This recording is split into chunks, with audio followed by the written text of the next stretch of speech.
voilà mu ngi noonu ñu ngi leen di nuyu bu baax di leen gërëm di leen sant di am mbégte ndax def na quand même diir boo xamante ni ñëwuñu fii ci 24 médias jàkkaarloo yéen comme niñ ko faraloon di def saa su ne di ñëw ci émission bi ñuy wax li xew ci réew mi waxtaan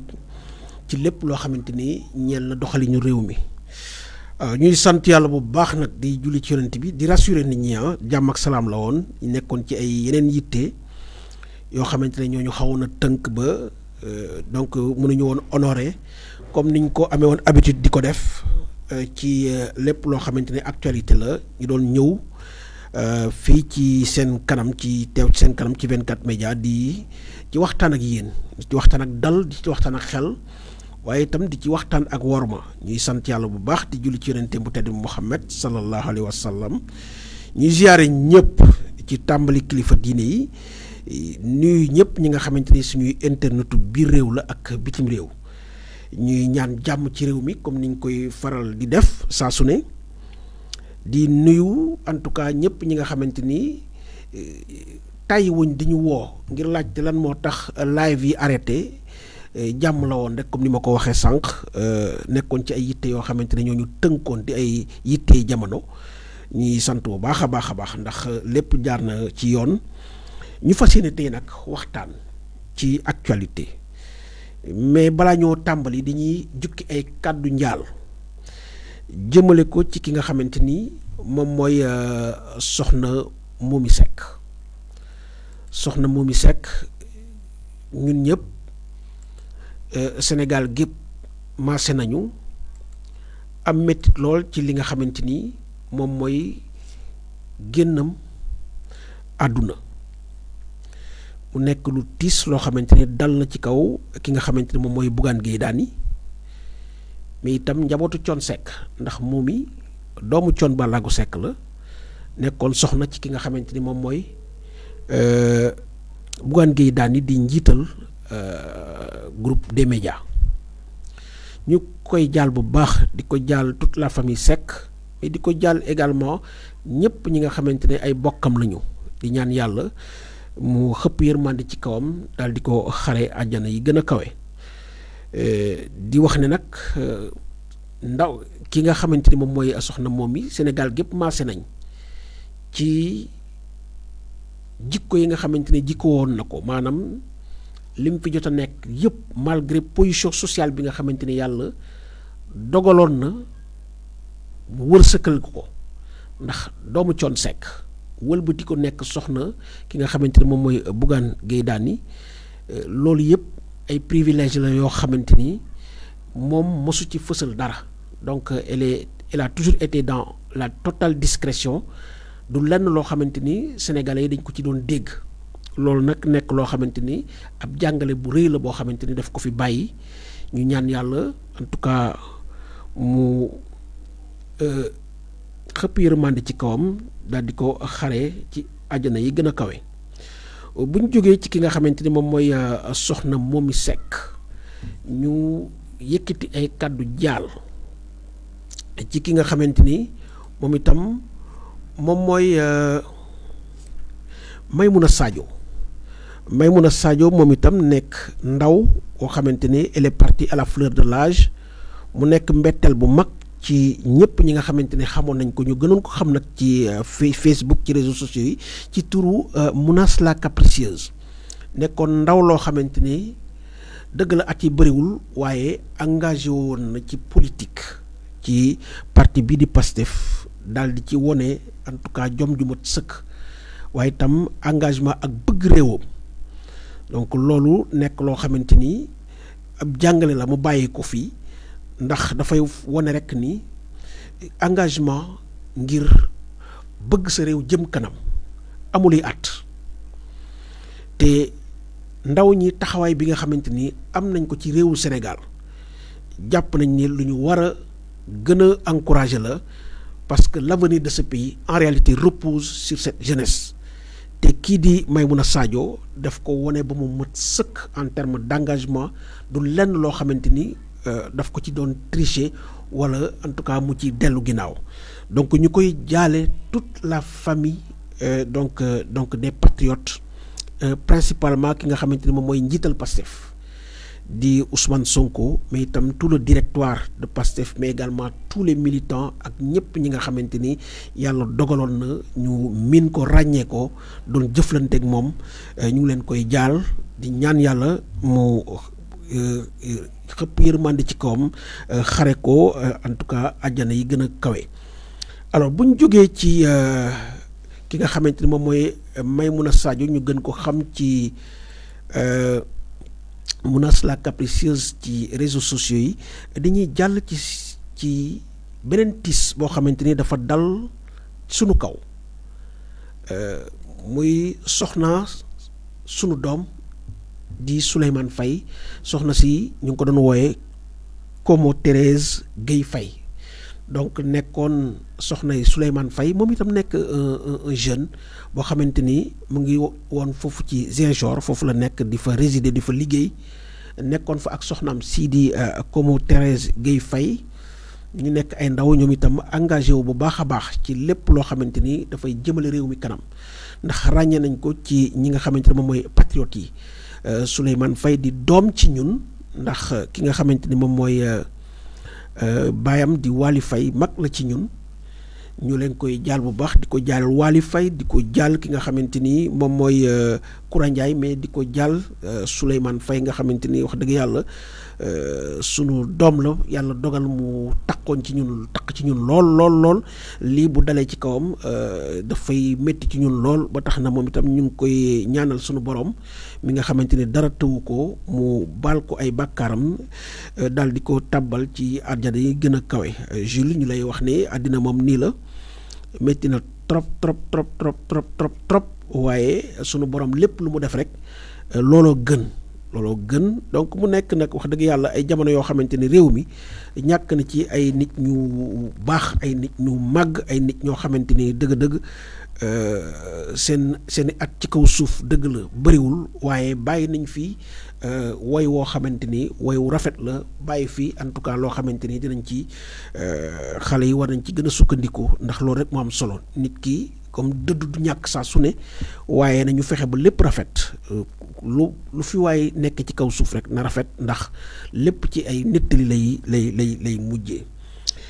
bu ñu jógee ci kooku nga xamante ni moom mooy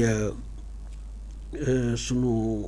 soxnas doom soosu boo di Komo Thérèse Gueye Faye, dañuy tab yi aussi ci benn tiis boo xamante ni xew na fii ci Mbour, ci quartier boobu nga xamante ni moom la ñuy wax Espagne. Donc quartier boobu di Espagne nga xamante ni benn ndaw soo xamante ni mu ngi am ñaar fukki at ak juróom-ñeent 29 ans moom la ñu faat, mu nekk un crime passionnel, nekkoon gérante multiservice nga xamante ni bi mu wàccee ba tëj ñibbi néegam nga xamante ni soriwutoon lool ak la maison familiale, dafa luwe woon ci wet gi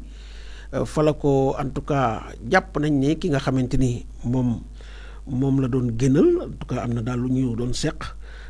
doxoon seen diggante, moo ko woo à partir de minuit ci d'après donc information yi ñu jot ne daf ko soxla woon. Ndaw si itam comme jàpp ne daf ko soxla waxtaan la rek, mu daal di ko ne waaw bismillah mën nga ñëw. waa ji dem fekk ko fa, xam naa rek ci li ñu dégg donc voilà donc mu am loo xamante ne daf ko proposé pour sàkk ko, ndaw si daal di ko gàntal, donc loolu indi fa coow loo xamante ni daf ko mujj en tout cas xoj ba mu jaar ci ñàkk bakkanam. mu daal di ko nag jël li nga xamante ne moom mooy néew bi dem bàyyi ko ci benn ginnaaw école foofu, abandonné ko foofu dans les buissons ba ci ëllëg sa la ko nit ñi gis. Donc bi nga xamante ne police donc saisir nañ ko, donc ñoom ñu def li nga xamante ne moom mooy réquisition téléphonique. donc xool ñi nga xamante ne jot nañoo jokkoo ak moom, turu waa ji daal di génn, donc mu nekk piste boo xamante ni ci lañ jaare ba teg waa ji loxo. donc loolu nekk loo xamante ni lu doy waar la xewe fii ci donc Mbour ci quartier Espagne. ki nga xamante ni ab plombier la di wuyoo turu M Seck, moom moo def jee ju rëy jooju def ko ci kaw ndaw si ñuy wax NS Thior, donc am ñaar fukki at ak juróom-ñeent. donc loolu daal mooy li nga xamante ni en tout cas bëggoon nañ ko jukki ci ay kaddu njaal jëmale ko ci ñooñu nga xamante ni jot nañ leen a lim ñi ñaan yàlla sunu borom mu xëpp yërmande ci seen kaw tàbbal leen ci àjjanay firdawsi. bu ñu jógee ci loolu aussi dañuy demaat ba fi nga xamante ne moom mooy Tataguine nga xamante ni kii di Pape Ibra Ndiaye nekk koo xamante ni Tataguine la dëkk donc jamono ji nekk ci réewum tugal foofu ci France moom moo doon organiser tournoi bu am solo boo xamante ni mu ngi ko doon jagleel xaritam bu génn àddina ñu koy wax Madou Sène. Donc Madou moomu mooy ki nga xamante ni moom la ko doon en tout cas dédié mu nekk tournoi bu am solo boo xamante ni tous les jeunes donc de la commune de Tataguine à travers les ASC ñoo ci doon jongante et au finish l'ASC Déggo ak ASC donc Entente ñoom ñoo mujj en tout cas donc dem final. Nekk final bu am solo boo xamante ni xumboon na trop donc les jeunes ont répondu massivement toutes les ASC en tout cas ont communié autour donc de ce tournoi pour wone li nga xamante ni moom mooy seen hommage posthume ci ki nga xamante ni moom mooy jëmm jooju di Madou nekk aussi ndaw loo xamante ni nekkoon un policier et qui est parti très tôt à la fleur de l'âge donc à la suite d'un accident de la circulation ñu koy jaal population Tataguine yëpp spécialement ki nga xamante ne moom mooy wéyjuram bu góor di Doudou Mané Sène itam wéyjuram bu jigéen bi nga xamante ni moom mooy Aram Camara fàttewuñu aussi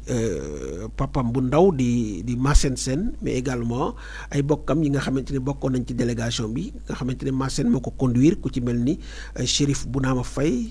ràññee nañ ko ci délégation bi ak ñëpp ñi nga xamante ni en tout cas sol nañ seen dàll ñëw fekk ci final bu am solo boobu nga xamante ni Pape Ibra Ndiaye moo ko organisé woon mu nekk un tournoi en hommage à donc Madou Sène nekkoon xaritam yàlla dogal mu dëddu àdduna gannaaw bi mu defee accident de la circulation donc mu tegoon mise bu am solo nag donc 300 000 boo xamante ne daf ko séddale en tout cas donc ASC yi nga xamante ne ñoom ñoo doon finalu ASC Entente ak ASC Déggo ñuy fàttali rek ne ASC Entente mooy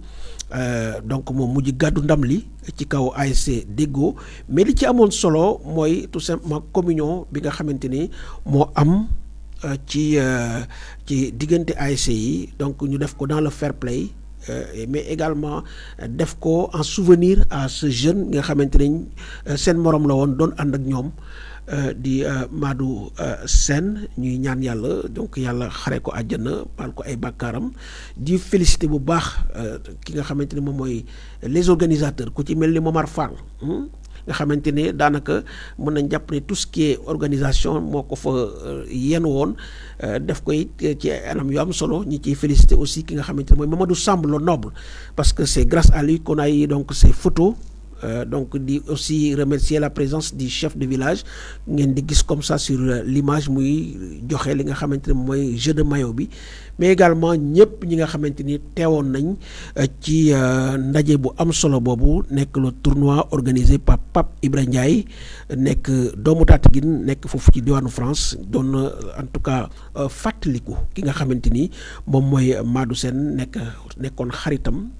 yàlla def mu dëddu gannaaw bi mu defee accident de la circulation à bas âge parce que xale bu ndaw la woon nekkoon un jeune policier donc loolu mooy li nga xamante ni moom lañ bëggoon jukki tey jii ci li nga xamante ni moom la ñuy duggee ci sunu émission bi di li xew ci réew mi tey jii nag ñu fas yéene wax tuuti ci politique tàmbale ko ak lii nga xamante ni moom laa leen di woon d'abord ci écran bi voilà donc su ngeen gisee le Dakarois nekk donc journal boo xamante ni moom moo titré Aly Ngouille Ndiaye attaque le régime alors donc mu nekk un prétexte pour ñun ñu mun a wax ci sortie wala bokk déclaration de candidature bi nga xamante ni l'ancien ministre de l'agriculture Aly Ngouille Ndiaye nekkoon fi également ministre de l'intérieur doon def gannaaw bi nga xamante ni fësal na en tout cas ne day génn fi nga xamante ni mooy Benno Bokk Yaakaar ngir samp ndëndëm donc bokk ci ñi nga xamante ni ñoom ñooy jongante ngir daagaan baatu askan bi. alors d'abord kan mooy Aly Ngouille Ndiaye alors Aly Ngouille Ndiaye wax naa leen ko sànq gouvernement bii nga xamante ne moom la ñu tas barke Dembo Ndiaye moom mu ngi ci doon occuper le poste stratégique de ministre de l'agriculture nekk donc portefeuille boo xamante ni c'est un portefeuille de prestige bokk na ci ministère yi nga xamante ni ñu ëpp solo ci réew mi. mais balaa loolu Aly Ngouille Ndiaye nekkoon na aussi ministre de l'intérieur nekk un poste également très stratégique donc bu ñu xoolee nit ki jëmm ji de 2012 ba jonn tey jii lépp loo xamante ni le régime en place def na ko ci réew mi Aly Ngouille Ndiaye def ci jouer rôle bu am solo def ci jouer rôle bu am solo dans la mesure où lépp loo xamante ni bilan la le régime sortant régime bi nga xamante ni 2024 la nguuram war a arrêté ñu dem jongantewaat utiwaat ñoom lay doon wala keneen lay doon yàlla rek a xam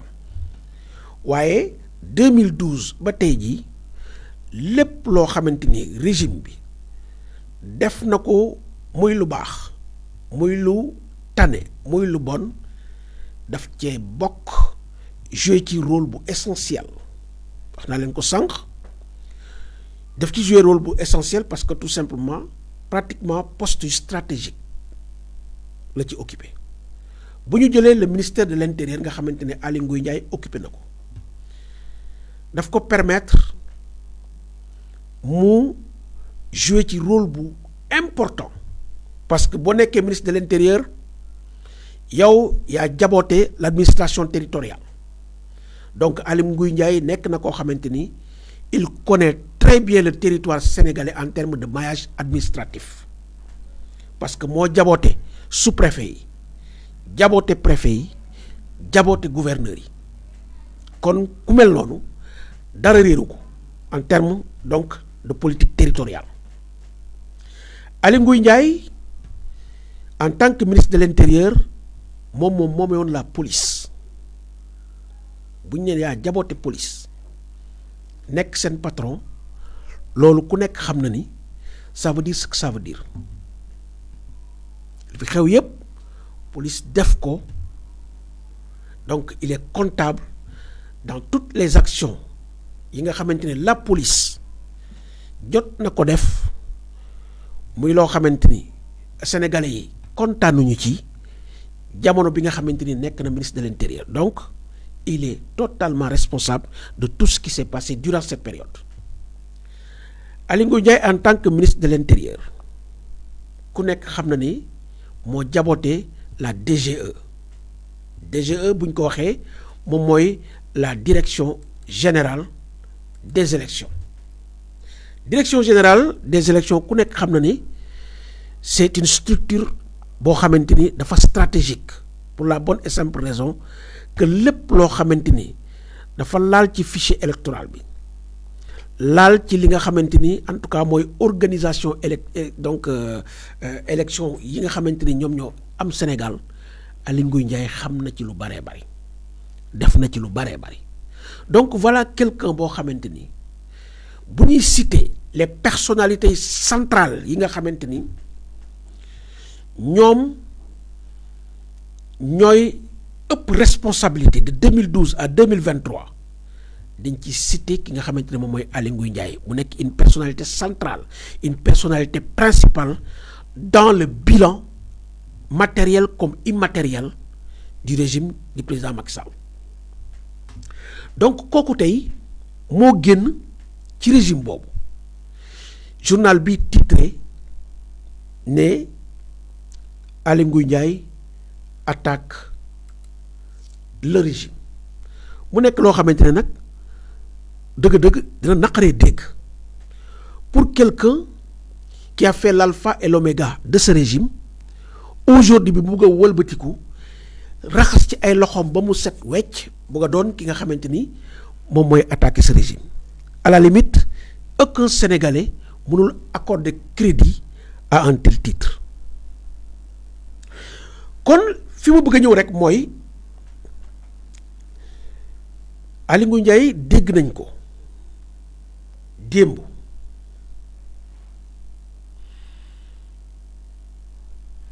mu def li nga xamante ne moom mooy sa déclaration de candidature dajale ay nitam ñu permettre ko alors que dans un passé récent yàggul dara dañ ko gàntaloon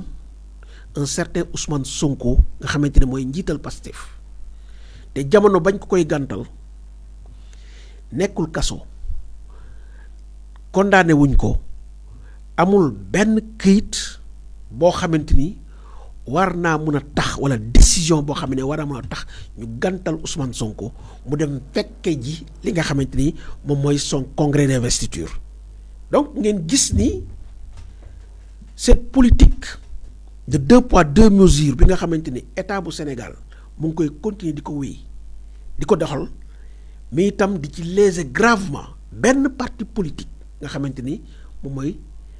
le PASTEF dont on dit que en tout cas dañ ko dissoudre, même si je fais partie de ceux qui ne vont jamais dire ex-PASTEF pour la bonne et simple raison que amagul dara lu définitif lu wone ni le parti PASTEF au moment où nous parlons donc existait tout. Malheureusement nag réew mi li ci nekk ñun ñëpp gis nañ ko, on a une presse partisane boo xamante ni dafa am fu mu féetale boppam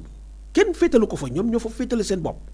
Cette presse là moo jël ses responsabilités dem ànd ak nguur di def un traitement partial de l'information ba tax na tey jii plateau boo ci seetaan journaliste bu ci jël kàddu ex-Pastef lay wax. Donc ñuy sant bu baax ñi nga xamante ni ñu ngi topp ku ci mel ni Doudou Ndiaye ñu ngi koy ziar bu baax Doudou Ndiaye ñu ngi lay ziar bu baax mon ami de Malicounda di la wax gëj naa la gis torop du ci nuyu également ñëpp ñi nga xamante ni ils nous suivent à partir donc de la Casamance la verte Casamance donc Fulgence ñu ngi koy ziar donc depuis Dakar mais également ki nga xamante ni moom mooy Thioro Sarr qui nous suit depuis la France fàttewuñu ko Thioro ñu ngi lay ziar bu baax a baax ñu ngi ziar également ki nga xamante ni moom mooy Mamadou Ga Thiam depuis la France mais aussi ki nga xamante ni moom mooy voilà Ngenaar ñi qui nous suit depuis le Brésil. Donc voilà alors donc Aly Ngouille Ndiaye ci jëmu boppam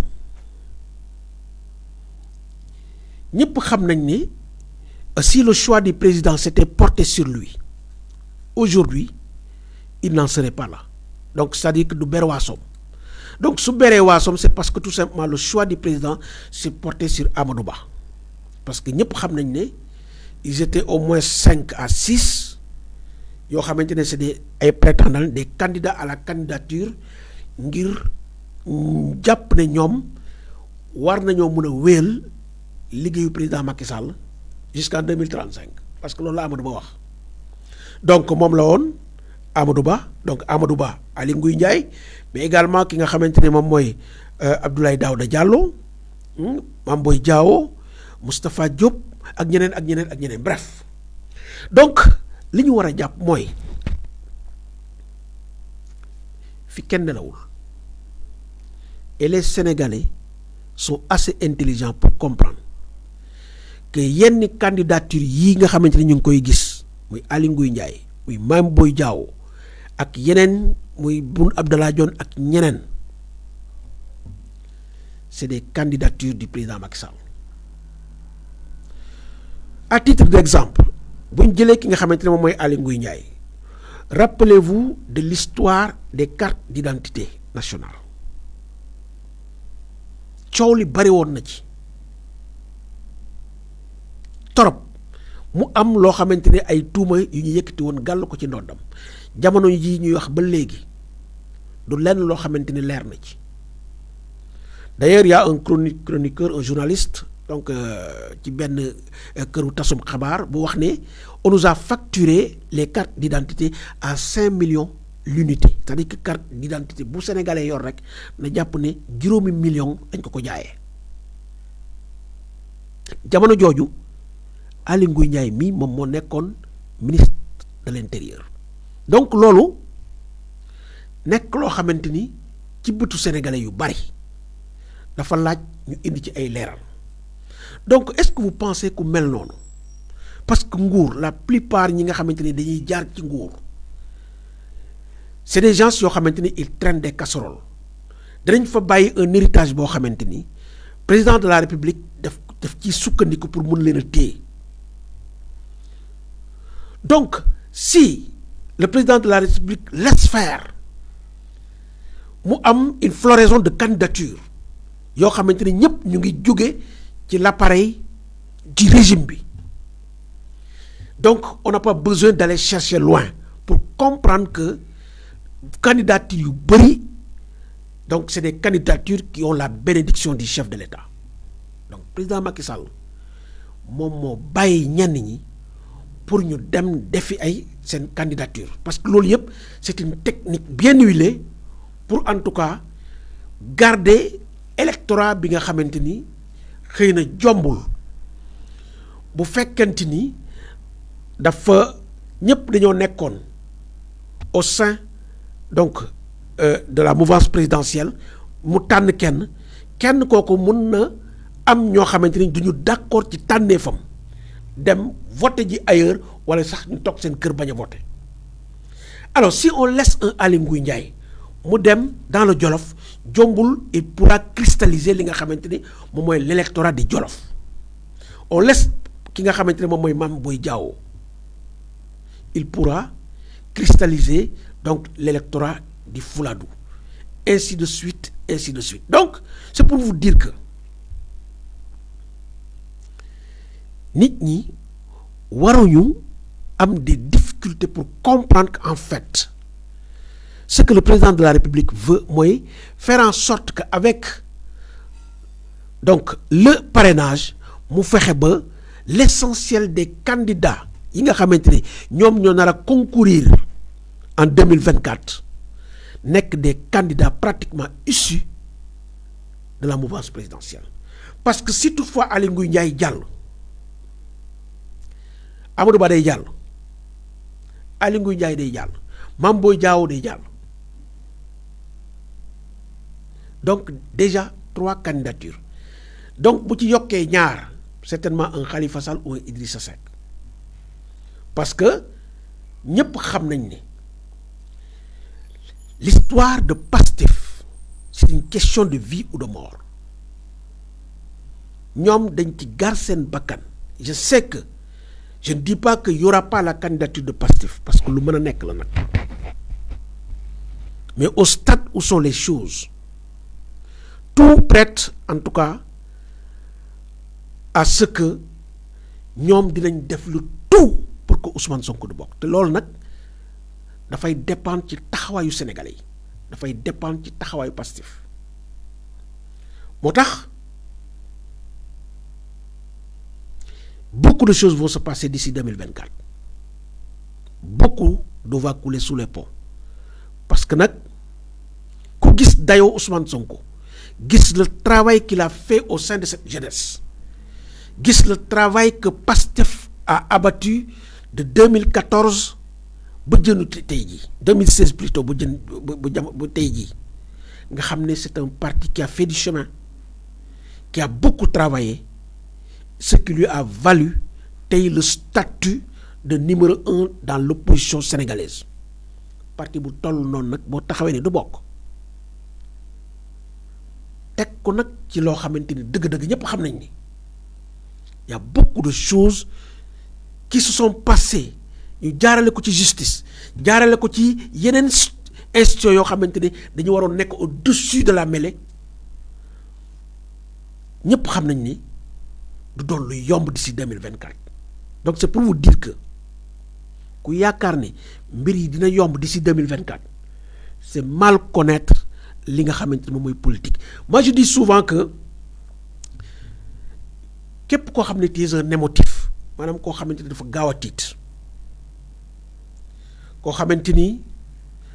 da nga gaaw a découragé da nga jàpp ne sa place nekkul ci politique.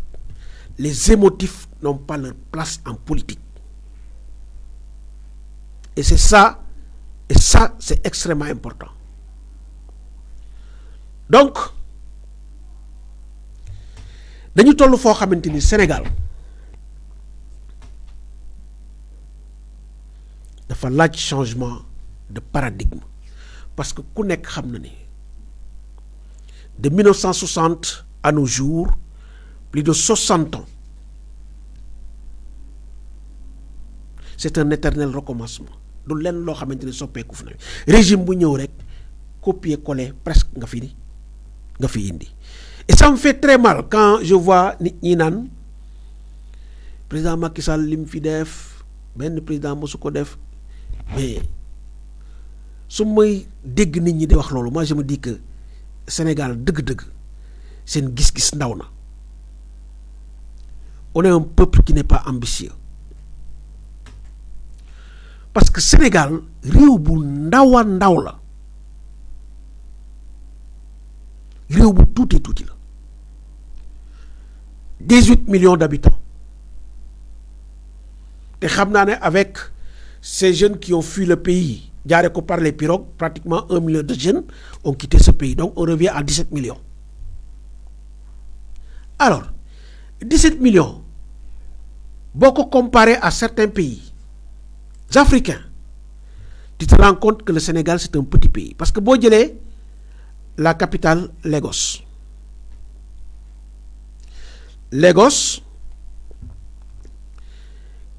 capitale u Nigéria moo ëpp Sénégal ay doomu aadama parce que c'est plus de 20 millions d'habitants. Donc voilà, donc je vais chercher le chiffre exact. Donc ñu may ma tuuti ma xool le chiffre exact. Donc il y a le Nigeria et le Caire nga xamante ne moom mooy capitalu Égypte ñaari capital yooyu rek ñoo ëpp Sénégal ay doomu aadama kon ngeen xam ne Sénégal bëriwuñu 17 millions d'habitants ce n'est absolument rien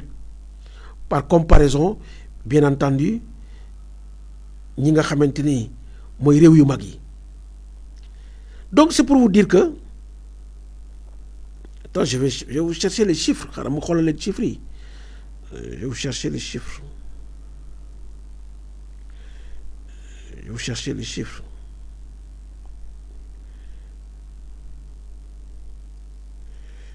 attendez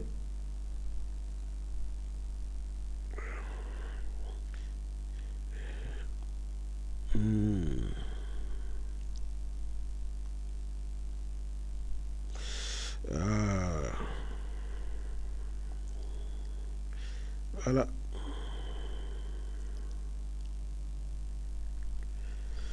voilà je pense que j'ai l'élément ici.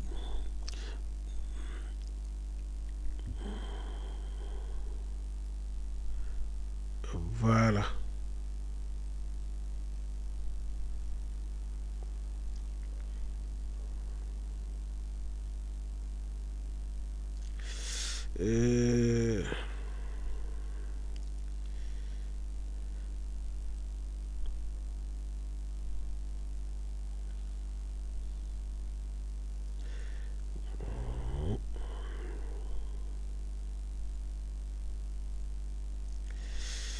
Donc, alors je pensais avoir ça avec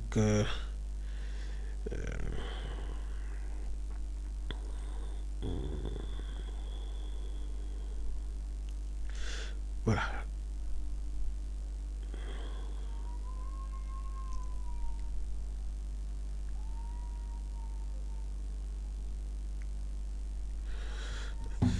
Attendez, donc je vais vous trouver rapidement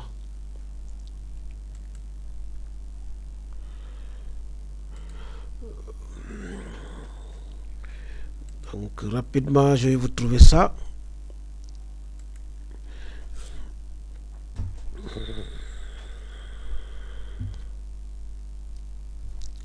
Alors ñu nuyu bu baax ki nga xamante ni moom mooy Mballo Taye qui nous suit depuis Joal Mballo ñu ngi koy nuyu bu baax a baax moom it sunu wëlëre la donc Balla ñu ngi lay nuyu bu baax.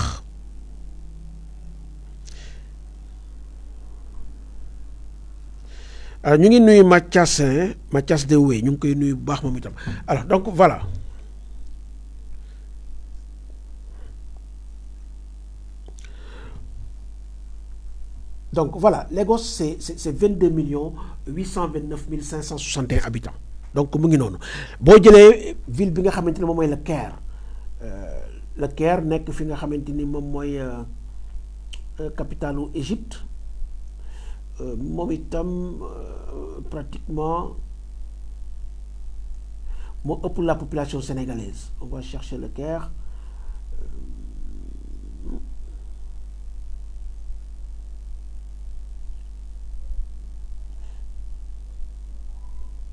Voilà.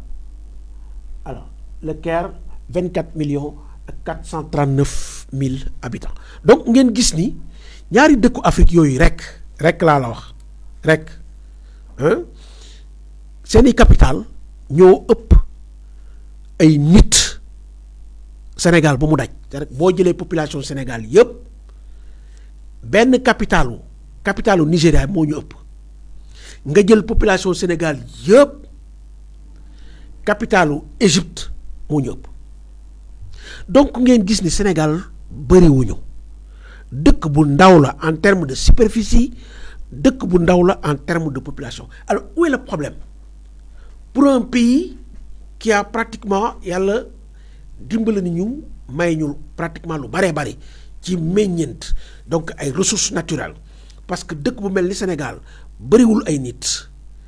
yaatuwul sa suuf baax na am nga ndox am naaj am pétrole am gaz am zircon am phosphate am en tout cas kilomètres yu bari donc ci li nga xamante ne moom mooy géej gi mais c'est quoi le problème n'est rien d'autre que ay dirigeants yoo xamante ni régime par régime ils ont tous échoué parce que politique yi nga xamante ni lal nañ ko c'est des politiques yoo xamante ni ba ilaa yow mi diin ce ne sont pas ces politiques là qui vont en tout cas développer le pays bu nekk loo xamante de 1960 ba jonn tey jii amul lenn loo xamante ni changé nañ ko ci doxalin bi parce que boo jëlee Senghor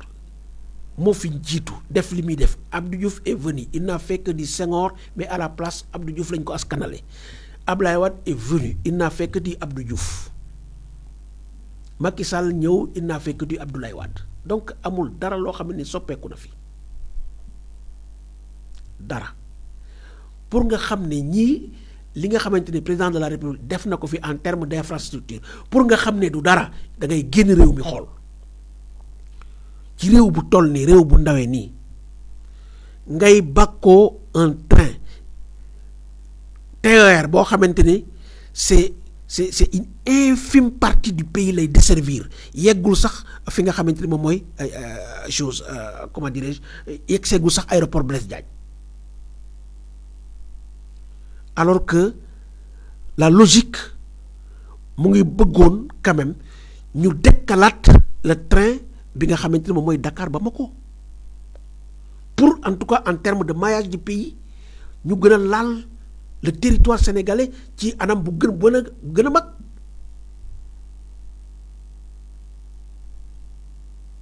suñu gisee ñuy bàkkoo ay pont oui mais c'est dafa ndaw par rapport ak li nga xamante ne moom la ñu waroon def te nañu xool les investissements qui ont été faits pour la réalisation de ces infrastructures xool leen ni investissement yi toll nga xool fi nga xamante ne foofu lañ ko jël parce que c'est très facile d'aller s'endetter pour venir construire donc ce pays-là a besoin d'un changement radical de paradigme nii nga xamante ne nii la ñuy doxalee de Senghor à Macky Sall tant que ça continue comme ça on fera toujours du surplace il faut que Sénégalais yi xam loolu kon suñ ñuy dig bu fekkee ne ñu ngi ñuy dig développement à l'horizon 2035 ku ko fi xaar di nga mat sa baaraam wuccax ko parce que boo xoolee réew mi ni muy doxee de 2021 ba 2023 nga xam ne du lenn loo xam ne def nañ ko fi. Le Sénégal s'est empêtré dans une crise politique sans précédent du lenn loo xam ne def nañ ko fi de 2021 à 2023 lépp ay xeex politique la. On a perdu 3 années yoo xamante ni mënoon nañ ko mettre à profit pour développer ce pays-là, pour réconcilier ce pays avec lui-même. Mais on a passé 3 années di xeex ci sunu biir ci loo xamante ni amul benn njariñ. Donc waxtu bi dab nañu ñu leen di wax ni ça a été un plaisir donc de revenir di wax ne suba incha allah on va revenir nu mu gën a yaatoo ci li nga xamante ni moom mooy li xew ci réew mi mu nekkoon rek donc partie boo xamante ni dañ ko bëggoon laal waxtaan ci tuuti bu subaa ñu gën koo yaatal ubbi téléphone bi fexe ba ñëpp mun ci participer mais dinañ ñëwaat également ci tuuti géopolitique ndax gis nañ li nga xamante ni moom moo xew jamono yi ñuy àddu ngeen di teewlu ci sunu mbokk waa Palestine yooyu donc au Proche-Orient avec l'embrasement donc de la région parce que tout simplement le Hamas dafa lancer une opération d'envergure boo xamante ne dafa bett donc Israël ci jamono joo xamante ne ñu ngi woon ci seen en tout cas seen fête ñu songu leen cong bu métti donc dugg ci territoire israélien fat fa lu bëree bëri daal di aussi jàpp ay li nga xamante ne moom mooy ay otage dugal leen biir Gaza loolu nag indi un embrasement de la région avec de la région avec donc la riposte donc des Israéliens nga xamante ni à travers seen armée bi ñuy wooyee Sahel ñuy rappeler ne l'armée israélienne c'est la 18e armée sur le plan mondial donc du armée bu ndaw donc maintenant la question que les gens se posent armée bu toll noonu avec les services de renseignement comment ils ont été surpris par les Palestiniens ba ñu mën a dugg donc en territoire israélien def fa jéeju rëy jooju donc c'est ça la grande question que les spécialistes se posent donc loolu nan la mën a nekk la 18e armée au monde avec tout ce qu'il y a comme en tout cas donc service de renseignement mais également donc technologie pour donc mun di déglu di surveiller donc n'empêche que ñi nga xamante moom mooy palestiniens yi fexe nañ ba dugg ci biir réew mi donc def fa jéey ju doy waar donc dinañ ci gën a ñëwaat suba incha allahu rabbi donc avec donc d'autres éléments yoo xamante ni dinañ leen permettre en tout cas ñu waxtaan ci ubbi téléphone bi ñëpp mun cee dugg jot ci donc ñuy wax ne ñu leen di gërëm bu baax di leen sant ci teewlu bi di kontaan bu baax ci li nga xamante ni jàkkaarloo woon ak yéen ñu gëj ko def nag mu nekk loo xamante ni dafay ñëwaat incha allah Pape Modou Sène va revenir avec nous bien entendu Oustaz Sidat il va revenir avec nous également ci plateau yi gën ñu gën a waxtaan ci lépp loo xamante ni ñeel na doxalinu réew mi donc ñu leen di gërëm di leen sant bu baax a baax a baax a baax a baax di leen wax ba ëllëg ak jàmm jërë ngeen jëf.